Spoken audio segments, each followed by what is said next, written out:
নাগৰিকত্ব সংশোধনী বিধেয়ক 2016 বাতিলৰ দাবীত পুনৰ সৰব হৈছে দল সংগঠন। এইবাৰ গোলাঘাটত অসম জাতীয়তাবাদী যুৱ ছাত্ৰ পৰিষদৰ গোলাঘাট জিলা সমিতিৰ উদ্যোগত কেবৰ বিৰুদ্ধে বাহিৰ কৰে প্ৰতিবাদী সমদল।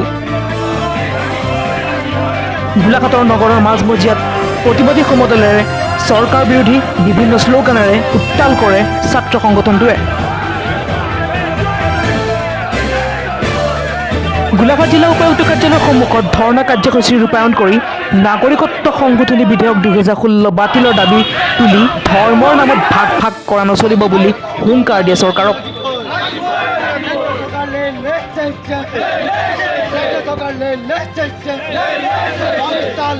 News desk report, Golaghat diary. স্থাপন হোৱাৰ সময়ৰ পৰা ধাৰাবাহিক আৰু নিৰবিচ্ছিন্নভাৱে অসম জাতীয়তাবাদী যুৱ ছাত্ৰ পৰিষদকে মুখ্য কৰি অসমৰ বিভিন্ন জাতীয় জনগোষ্ঠীয় সংগঠনে অসমীয়া মানুহে ৰাজপথত তীব্ৰ প্ৰতিবাদ জনাই আছে। বিভিন্ন সময়ত দাবী দুপা উত্থাপন কৰি স্মাৰক পত্ৰ প্ৰেৰণ কৰা হৈছে, লোকশুনানিত অংশগ্ৰহণ কৰা হয়।